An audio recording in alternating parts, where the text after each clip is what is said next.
El escenario del cosmos se presenta ante la contemplación humana como un inmenso vacío donde la materia danza bajo leyes inmutables. Un escenario majestuoso pero profundamente silente si no fuera por la presencia de la vida. Se ha reflexionado a menudo sobre un aspecto fundamental de la existencia que suele pasar desapercibido en el bullicio de la cotidianidad. Sin los seres vivos, la vida misma no tendría un lugar real donde manifestarse, y el universo entero sería tan solo un teatro deshabitado, una estructura física sin espectadores, sin protagonistas y sin un propósito consciente. El fenómeno de la vida, en toda su indescifrable complejidad, se hospeda y se expresa en los cuerpos físicos, en los sistemas orgánicos y, de manera primordial, en el psiquismo de cada especie que transita por el tablero de la existencia.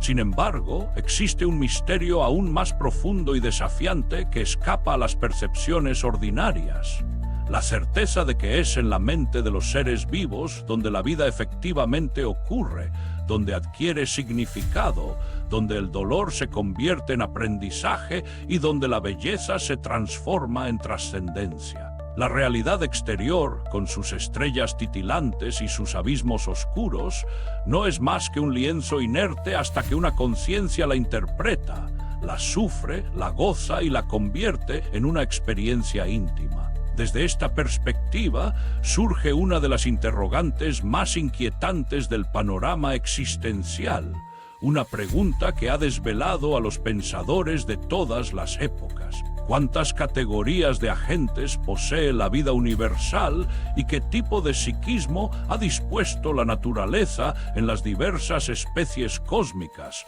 para participar en este intrincado juego del ser? Al adentrarse en esta búsqueda de la ancestralidad y del entendimiento profundo, el pensamiento humano se topa con figuras colosales que brillan como faros de luz en medio de la densa niebla de la ignorancia planetaria. Dos de estas figuras, distantes en el tiempo pero unidas por la magnitud de su impacto en la conciencia colectiva, son el gran reformador de la Galilea y el filósofo del martillo en la Europa del siglo XIX. Para cualquier investigador de la condición humana, estas dos inteligencias representan cumbres del pensamiento que ofrecen un alimento mental y espiritual inagotable, faros de luz hacia los cuales la curiosidad del buscador no puede evitar sentirse atraída, volando a su alrededor como un insecto que busca la claridad en la noche más oscura. Al analizar sus legados, no se juzga a los hombres en su dimensión puramente biológica o histórica, una tarea que superaría la capacidad de cualquier observador contemporáneo, sino que se examina la inmensidad de sus contribuciones, el profundo compendio filosófico y humano que ambos legaron a la posteridad. El legado del caminante de Galilea, despojado de las capas de manipulación política e institucional que las religiones formales erigieron a lo largo de los siglos, brilla con una pureza ética que desafía las convenciones de su propio tiempo y del nuestro. Por otro lado, la mirada afilada y crítica del pensador europeo ofrece un contrapeso de honestidad brutal, una demolición sistemática de las ilusiones consoladoras que obliga al individuo a mirar de frente al abismo de su propia responsabilidad. Entre la serenidad del primero y la tempestad del segundo, se teje un diálogo invisible pero constante que invita a una de las transformaciones más profundas de la experiencia humana. Un viaje que apenas comienza a revelarse ante quienes se atreven a dudar de las verdades impuestas. Para comprender la verdadera dimensión del encuentro conceptual entre estas dos mentes colosales, es indispensable reconstruir el paisaje temporal y temático en el que sus ideas fueron sembradas y posteriormente cosechadas por la posteridad. A lo largo de la historia de la humanidad, las grandes verdades y los impulsos revolucionarios han sufrido un proceso casi inevitable de desgaste, distorsión y apropiación por parte de las estructuras de poder. En el caso del mensaje traído por el reformador Galileo, resulta evidente para el observador crítico que existe un abismo insalvable entre el sueño original de liberación espiritual que aquel hombre vislumbró y la tosca maquinaria dogmática que se construyó sobre su sufrimiento y su memoria. Las instituciones religiosas que se expandieron por Europa y el resto del mundo no tardaron en convertir una propuesta de amor activo y soberanía interior en una herramienta de control mental, manipulación del miedo y domesticación de las sensibilidades. Antes de que las corrientes de la sospecha filosófica barrieran los dogmas del viejo continente, ya se perfilaba una distinción metodológica crucial. La separación absoluta entre la intención original de un fundador espiritual y el uso político o social que sus supuestos seguidores hacen de su nombre. Este abismo, lejos de cerrarse, se hizo aún más patente bajo la mirada implacable del análisis crítico de finales del siglo XIX. Un análisis que desnudó las intenciones ocultas de los sacerdocios de todas las épocas, exponiendo cómo el veneno de la sumisión se mezclaba sutilmente con la miel de las promesas de salvación. En este vasto escenario de tensiones históricas, la ignorancia humana no debe ser entendida como un simple error de juicio o una falta de educación, sino como el resultado de fuerzas mucho más complejas y sutiles que operan en el trasfondo de la evolución planetaria. Muchos de los protagonistas de los primeros tiempos de las corrientes de fe actuaron con las mejores intenciones que sus respectivas épocas y limitaciones culturales les permitían, buscando un refugio moral en un mundo hostil. Sin embargo, la historia también demuestra que siempre han existido minorías astutas, descritas metafóricamente como raposas y aves de rapina bajo ropaje humano, dispuestas a emponzoñar las fuentes del conocimiento y a destilar odio y exclusión mientras justificaban sus actos en el nombre de las deidades que ellos mismos habían entronizado. Frente a esta manipulación, la inquietud filosófica se convierte en una herramienta de supervivencia mental, un imperativo para reciclar de manera constante los conceptos absorbidos a lo largo de la existencia. En este examen, la figura de la divinidad pierde los rasgos coléricos y mezquinos que las mitologías locales le atribuyeron, permitiendo al buscador diferenciar entre los pequeños dioses de la política de la antigüedad y la deidad suprema, el Padre-Madre amantísimo que permanece como una realidad incognoscible y ajena a los caprichos del dogma humano. Así se configura un campo de batalla intelectual y espiritual donde la gran pregunta no es a quién adorar, sino bajo qué valores orientar el propio camino. Si bajo la compasión activa del reformador de la Galilea o bajo la exigencia de autotransformación del pensador europeo, una tensión que promete redefinir el destino del observador. En el núcleo de esta confrontación de ideas se hallan dos posturas psíquicas y existenciales que parecen repelerse con la fuerza de polos opuestos, pero que al mismo tiempo delimitan los contornos de la gran crisis del alma moderna. Por un lado, se alza la afirmación aretalógica atribuida al Galileo,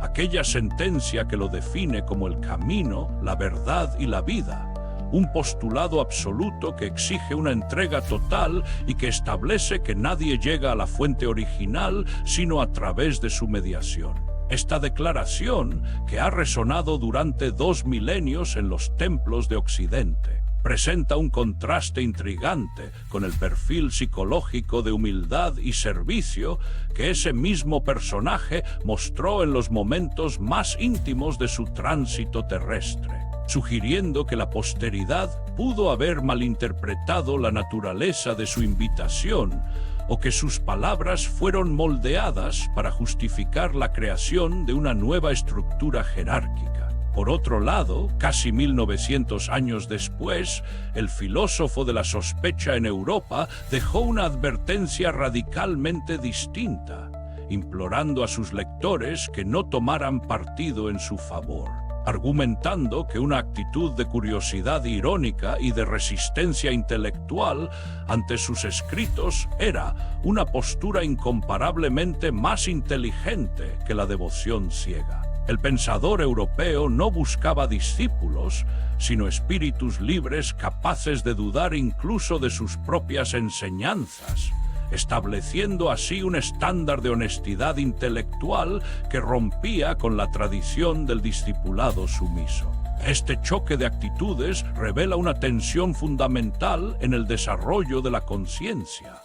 El deseo de pertenecer a un remanso que ofrece seguridad y respuestas fáciles frente a la dura exigencia de la individualidad y la autodeterminación. Mientras que la corriente religiosa tradicional ha fomentado secularmente la creación de un rebaño dependiente de favores divinos, milagros, curaciones y pactos de exclusividad con la divinidad, la corriente crítica clama por el fin de esta fragilidad psicológica que ha atrofiado el progreso ético y mental de la especie humana. El análisis de estas posturas no pretende erigirse como un dogma absoluto ni como una verdad incuestionable. El tamaño de las preguntas existenciales y la magnitud del universo imponen una postura de profunda modestia para cualquier agente humano involucrado en la tarea de la clarificación de las ideas. El verdadero valor de esta confrontación radica en su capacidad para actuar como un revulsivo en el psiquismo de los seres, un recordatorio de que la fe viciada en el favor divino y en el milagro cómodo no es más que una parálisis del alma. A medida que estas dos perspectivas comienzan a entrelazarse en la mente del buscador, se hace evidente que el camino hacia la madurez espiritual exige transitar por el desierto de la duda y la deconstrucción. Un viaje donde el individuo debe aprender a sostenerse sobre sus propios pies, lejos de los andamios de las creencias heredadas, marcando así el inicio de un movimiento irreversible de la conciencia.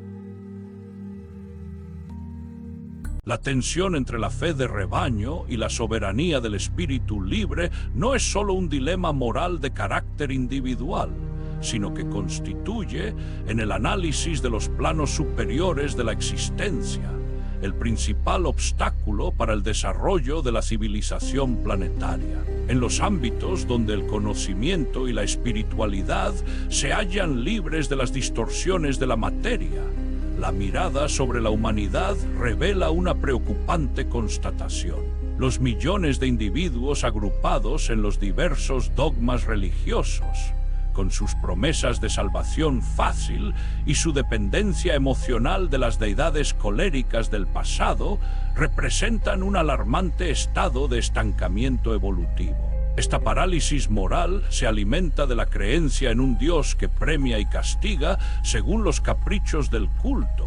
una deidad construida a imagen y semejanza de la pequeñez humana, un concepto que no es más que una respuesta burda ante el misterio del universo. Frente a este panorama de mediocridad compartida, el pensamiento crítico europeo se levanta como un viento huracanado que destruye los santuarios de la complacencia,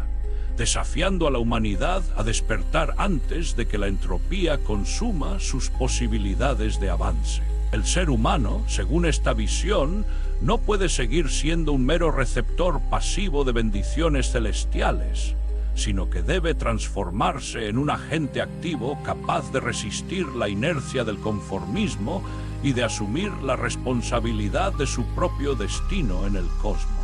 El peligro del estancamiento radica en que perpetúa una estructura psicológica infantil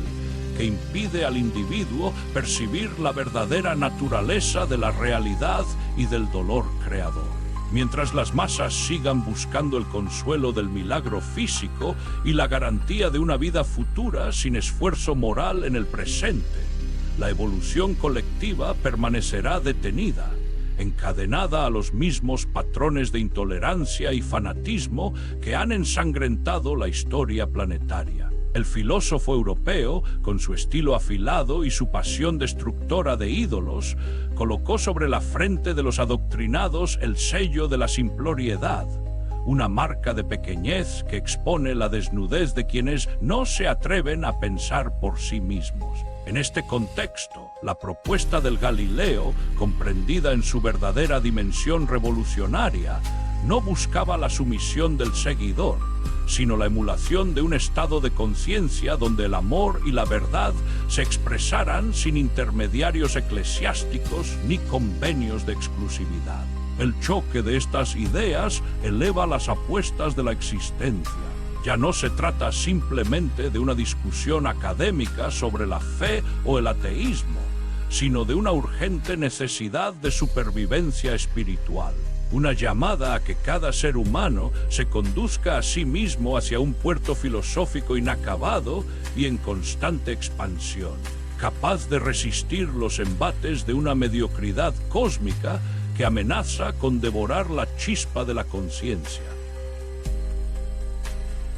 Al profundizar en la textura de esta lucha por la emancipación de la mente, la mirada del observador debe volverse hacia el papel singular que el ser humano está llamado a desempeñar en el vasto concierto del universo. Lejos de ser una casualidad biológica sin trascendencia o un simple peón en el tablero de una deidad caprichosa, la humanidad terrestre se perfila como una barrera solitaria ante la mediocridad cósmica, una anomalía existencial dotada de una voluntad de potencia capaz de sobrevivir a las condiciones más adversas. Esta mediocridad cósmica, que puede ser entendida como una limitación original en el propio diseño de la creación, se manifiesta en las imperfecciones del mundo físico, en el dolor gratuito que asola a la naturaleza y en las fallas de un proyecto que arrastra la entropía y la decadencia biológica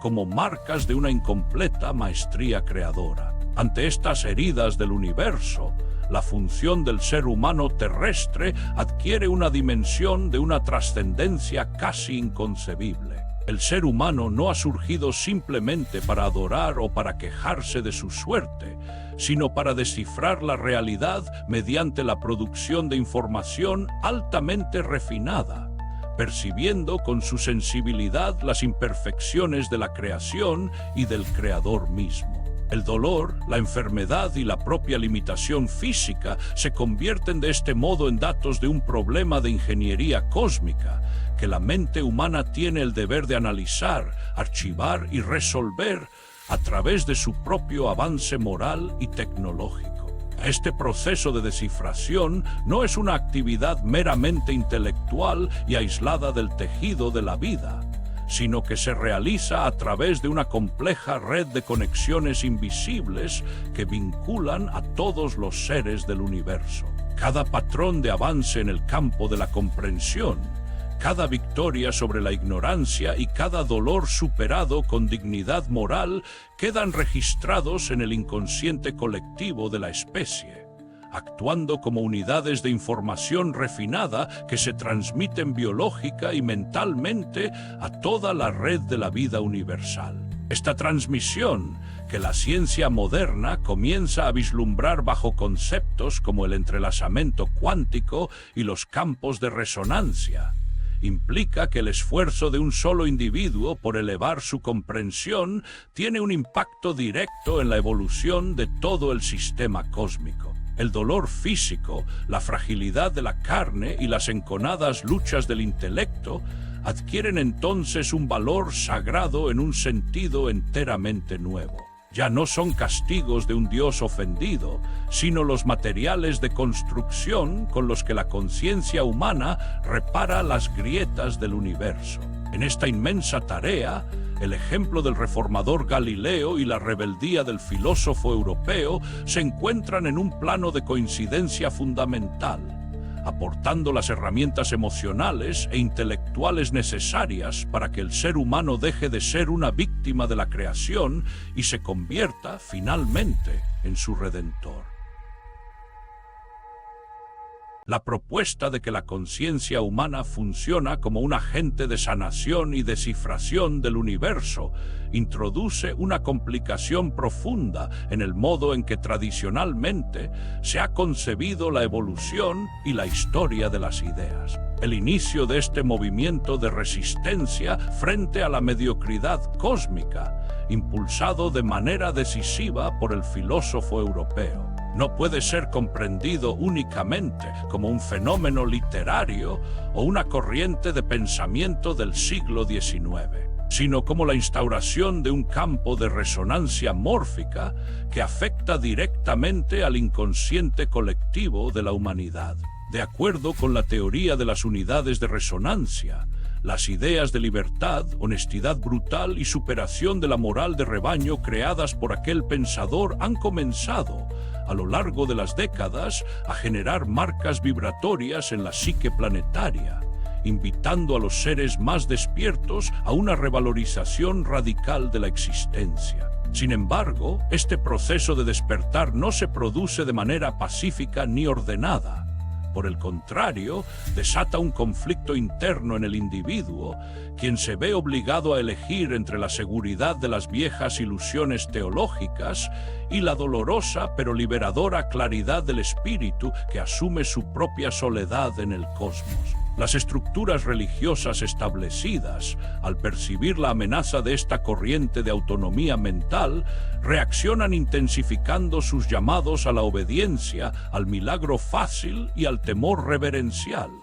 profundizando la brecha entre los que avanzan hacia la adultez espiritual y los que se aferran a la infancia de la fe. Este conflicto se manifiesta de manera dramática en la propia experiencia de quienes intentan vivir y expresar estas verdades sin el filtro del engaño consolador. El acto de dudar de las verdades sagradas de las mayorías es visto a menudo como una traición, una locura o una ofensa a la divinidad,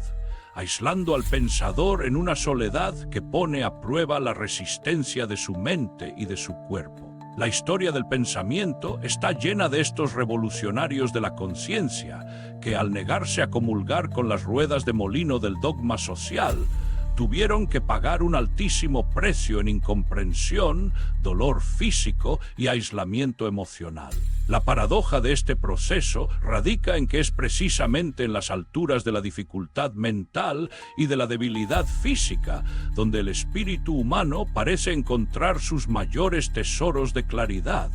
formulando respuestas que el hombre común en su estado de cómoda salud jamás se atrevería a vislumbrar. La resistencia ante el conformismo se convierte así en un catalizador que acelera el refinamiento de la información cuántica de la especie,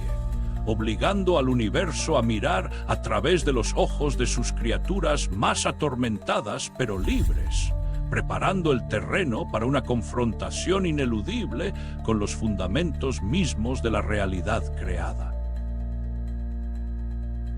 A medida que la tensión intelectual y existencial se aproxima a su punto de máxima intensidad, la figura del filósofo europeo del martillo se recorta contra el horizonte de la historia no solo como la de un pensador brillante, sino como la de un hombre físicamente martirizado que convirtió la decadencia de su propio cuerpo en la materia prima de su filosofía. La fragilidad corporal que heredó, marcada por el fantasma de una muerte paterna temprana y por una salud que se desmoronaba día tras día, se convirtió en el escenario de una lucha titánica entre la debilidad de la carne y la indomable soberanía del espíritu. En medio de los dolores más espantosos, azotado por migrañas ininterrumpidas de 3 días y vómitos que amenazaban con extinguir sus fuerzas, este hombre logró mantener una clareza dialéctica sin parangón,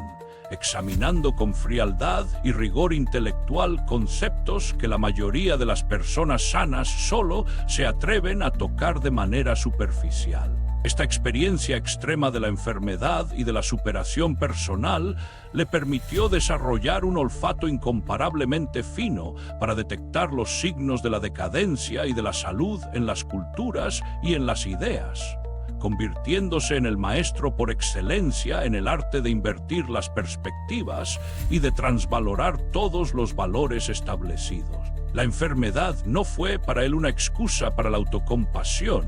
sino el laboratorio donde demostró que la voluntad de vivir y de sanar puede ser transformada en una filosofía activa y creadora. Esta lucha desesperada contra la entropía de la carne pone de manifiesto una gran imperfección en el diseño de la biología humana,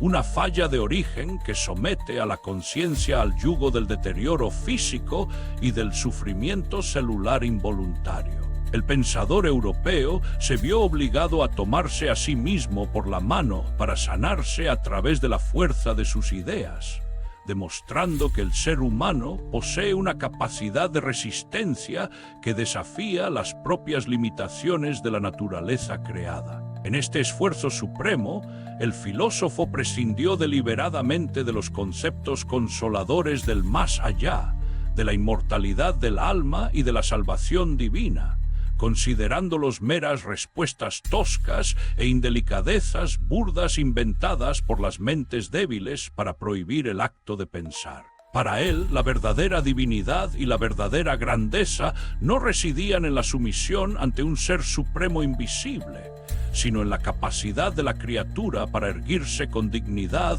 en medio de la tormenta de la existencia biológica, asumiendo el dolor como parte del juego creador y no como un castigo. El peso de esta postura filosófica, sostenida sobre el abismo de su propia destrucción física inminente, eleva la tensión de la narrativa hacia un punto donde la supervivencia de la conciencia libre se presenta como el único valor real en un universo que parece indiferente al sufrimiento de sus hijos. En el corazón de esta intensa andadura existencial se produce el instante de máxima revelación, aquel punto de quiebre donde el filósofo europeo, en el crepúsculo de su lucidez física antes de sumergirse en el abismo del silencio mental, decide mostrar su rostro al mundo de manera absoluta a través de su autobiografía intelectual escrita en el continente europeo. En estas páginas de honestidad brutal, el pensador se formula las preguntas más provocativas y aparentemente soberbias que jamás haya concebido mente alguna. ¿Por qué soy tan sabio? ¿Por qué soy tan inteligente? ¿Por qué escribo libros tan buenos? Estas interrogantes, que bajo la mirada del sentido común podrían parecer los delirios de una mente desquiciada, representan en realidad la afirmación definitiva de un espíritu que ha conquistado su libertad absoluta a través del dolor y de la deconstrucción de toda mentira social. Su sabiduría no proviene de la acumulación de datos académicos, sino de su íntima familiaridad con la muerte y con la vida, habiendo experimentado la condición de la decadencia celular heredada de su padre y al mismo tiempo la vitalidad de la persistencia biológica de su madre. En este cruce de caminos entre la vida y la muerte, el filósofo descubrió que la verdad no nace de las aguas mansas del consenso y de la bondad aparente, sino de la semente de la audacia forzada, de la desconfianza a largo plazo y del valor para cortar en la carne viva de las ilusiones consagradas. El punto culminante de su crítica contra el dogmatismo religioso se expresa en su rotunda declaración sobre la idea de Dios, a la que define como una respuesta grosera, una indelicadeza contra los pensadores y una prohibición explícita para evitar que la humanidad ejerza la sagrada facultad de pensar. Al proclamar que el ateísmo no es el resultado de un largo debate intelectual, sino un instinto biológico en los espíritus verdaderamente vivos, el filósofo rompe de un solo golpe con siglos de teología eclesiástica que mantenían a la humanidad de rodillas ante el temor de un juicio celestial. Esta revelación no busca la destrucción de la moral por el simple placer del caos,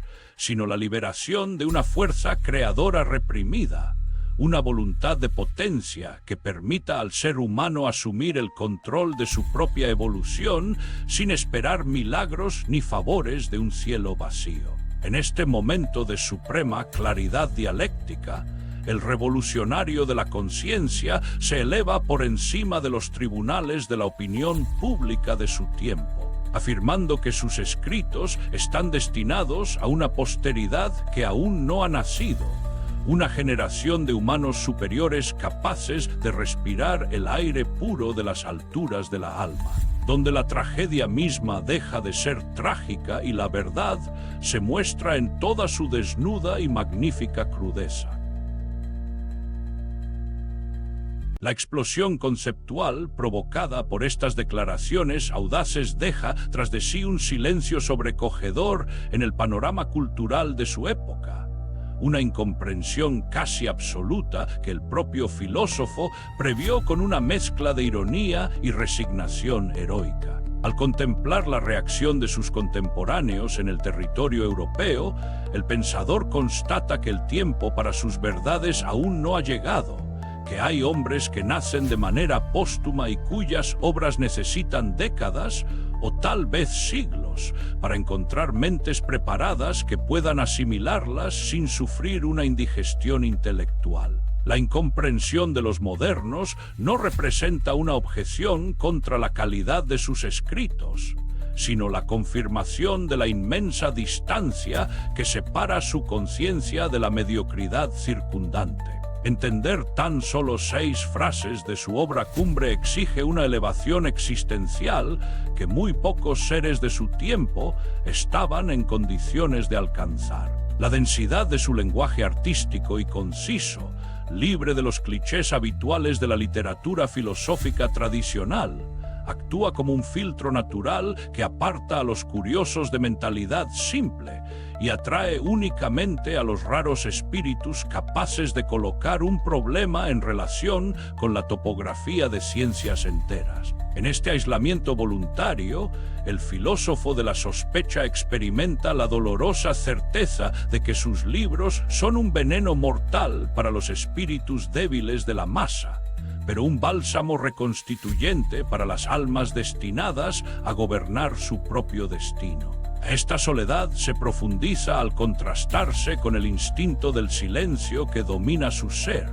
una actitud que choca frontalmente con la charlatanería habitual de los círculos filosóficos y académicos que buscan el aplauso rápido y el reconocimiento inmediato de las instituciones del poder. Mientras los falsos profetas y los manipuladores de la fe fofoquean ininterrumpidamente sobre misterios insondables para mantener cautivos a sus seguidores. El revolucionario europeo opta por la brevedad de la sentencia y por la exigencia de que sus lectores se hagan extensos y volumétricos para desenterrar los pensamientos que él ha sembrado en las profundidades de la escritura. Las consecuencias de esta postura son inmediatas: el rechazo de la sociedad educada, el confinamiento a una existencia errante y la aceleración del deterioro físico de un cuerpo que ya no puede sostener el fuego consumidor de una mente sin frenos morales tradicionales. Sin embargo, en medio del colapso inminente de su biología, el pensador permanece impertérrito, sabiendo que ha carimbado de una vez y para siempre la cara de los adoctrinados con la marca de la simploriedad, dejando un rastro luminoso que servirá de guía para los seres del futuro que se atrevan a transitar el camino de la verdadera soberanía individual. El asentamiento de estas tormentas intelectuales y el doloroso final biológico del filósofo europeo invitan a un análisis comparativo de una profundidad conmovedora con la otra gran figura revolucionaria que marcó el inicio de la era común en el continente de Oriente Medio. Jesús de Galilea había advertido, según las crónicas antiguas, sobre el peligro intrínseco de que un ser humano diera testimonio de sí mismo, señalando que la autoafirmación personal a menudo carece de validez ante los ojos de la verdad eterna si no viene respaldada por el testimonio de las obras y de la sintonía con la fuente creadora. Sin embargo, Nietzsche, en su absoluta despreocupación por los juicios externos y por las reglas de la prudencia mundana, rompió esta advertencia de manera deliberada al dar todos los testimonios posibles sobre su propia persona, afirmándose como un ser radicalmente diferente de los demás miembros de su especie. Un revolucionario único que no buscaba la gloria celestial, sino la afirmación de la tierra y del cuerpo humano. Esta divergencia de actitudes revela dos modos distintos de entender la revolución de la conciencia. Uno basado en la entrega total del yo a través del amor y del testimonio silencioso que se ofrece como un camino de retorno al Padre. Y otro fundamentado en la afirmación soberbia de la voluntad individual que se erige como su propio juez y su propio Dios ante el silencio del universo. Ambas posturas, lejos de excluirse mutuamente en la síntesis de un pensamiento libre, representan las dos alas con las que el espíritu humano puede elevarse por encima de la mediocridad planetaria que lo asfixia desde hace milenios. En los ambientes espirituales esclarecidos, desprovistos de los sectarismos religiosos que han dividido a la humanidad, se comprende que tanto el reformador Galileo en su entrega amorosa como el filósofo europeo en su rebelión sin límites contra las falsas deidades estaban trabajando para el mismo propósito de liberación evolutiva. Mientras que el primero abrió una senda de comunión íntima con el Creador supremo libre de las leyes coléricas del judaísmo y del paganismo de la antigüedad, el segundo destruyó las prisiones dogmáticas construidas por los hombres en nombre de ese mismo Galileo, devolviendo al individuo la responsabilidad ética de su propia existencia. Al final de la jornada terrestre, cuando las pasiones de la carne se apagan y los escritos quedan como el único rastro de la batalla librada, la humanidad se encuentra ante la herencia de dos conciencias libres de altísima categoría que desafiaron a todos los poderes establecidos de su tiempo, incluyendo a los propios dioses del Olimpo político y a sus representantes terrenales. La maduración de estas reflexiones nos conduce a una síntesis necesaria, donde las verdades de ambas corrientes se integran en una comprensión renovada de la existencia y del destino humano en la gran red viva del universo. En esta era del conocimiento que la humanidad comienza a vislumbrar tímidamente, la figura del pensador europeo del martillo deja de ser vista como la de un simple destructor nihilista de la moral para erigirse como el creador de un campo de resistencia espiritual contra la mediocridad y la pasividad de la fe de rebaño. Las unidades de resonancia mórfica vinculadas a su pensamiento están comenzando a activarse en el inconsciente colectivo de la especie, actuando como potentes arquetipos de autoafirmación que invitan tanto a los escépticos como a los propios religiosos atrapados en el dogmatismo a una profunda resignación del valor de la vida y de sus agentes evolutivos. La comprensión de que el ser humano es un descifrador de la realidad y un reparador de las imperfecciones de la creación universal dota de un sentido cósmico y de una urgencia moral a cada una de nuestras decisiones, transformando la existencia cotidiana en un acto de co-creación y de resistencia activa contra el desorden y la entropía de la materia. Bajo este nuevo prisma, el dolor físico y las limitaciones biológicas que tanto atormentaron al filósofo europeo ya no son vistos como un castigo divino o como un sinsentido biológico, sino como los desafíos específicos de un diseño físico incompleto que la mente humana está destinada a superar mediante su evolución científica y moral. La voluntad de potencia nietzscheana se reconcilia así con el amor activo del Galileo, transformándose en una fuerza orientadora que empuja a la especie a superarse a sí misma, a abandonar la comodidad del templo y de la fe basada en el milagro físico para asumir la dura tarea de refinar la información de la creación. No se trata de adorar a nuevos ídolos ni de entronizar a estos pensadores en nuevos altares dogmáticos, una actitud que ambos habrían rechazado con indignación y desprecio, sino de utilizar sus testimonios de vida como alimento mental para construir nuestro propio puerto seguro filosófico, una estructura mental abierta al infinito, en constante crecimiento y libre de las cadenas del miedo existencial que ha mantenido a la humanidad en la penumbra de la ignorancia durante milenios.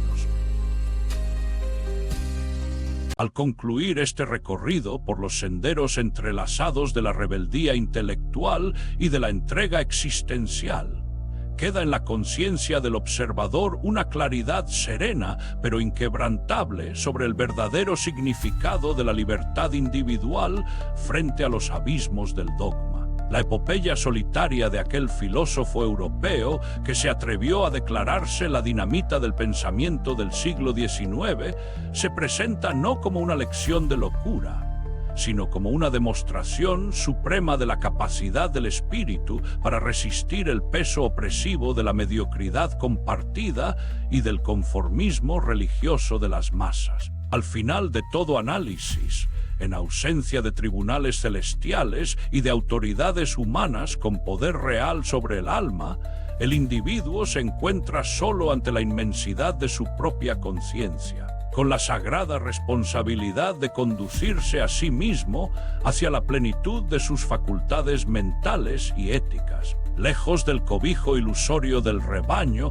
que mendiga milagros y teme al castigo divino. La verdadera revolución, aquella que un día se comprenderá en toda su cósmica dimensión, es una revolución que se gesta en el santuario de la mente de cada ser vivo, donde la vida acontece con toda su intensidad, dolor y gloria, exigiendo de nosotros la máxima honestidad intelectual para no emponzoñar con falsos consuelos las fuentes de la verdad. Para que este diálogo silencioso entre la compasión del Galileo y el martillo del europeo permanezca en la memoria como una invitación permanente a la sospecha creadora, a la deconstrucción de las obviedades de mal gusto y al ejercicio diario de una libertad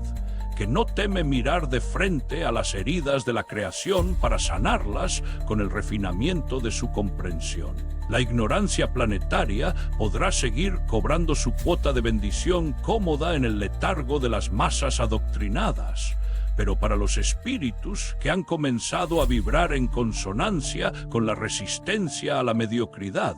ya no hay camino de retorno a la sumisión de las viejas deidades coléricas. La senda está abierta, inacabada y en constante expansión hacia las alturas del alma, donde la tragedia deja de ser trágica, esperando únicamente el paso firme de quienes poseen la audacia de pensar por sí mismos, asumiendo con orgullo y dignidad su lugar como los verdaderos descifradores del misterio del universo, en una búsqueda que trasciende las fronteras de este mundo para proyectarse hacia la eternidad del conocimiento cósmico.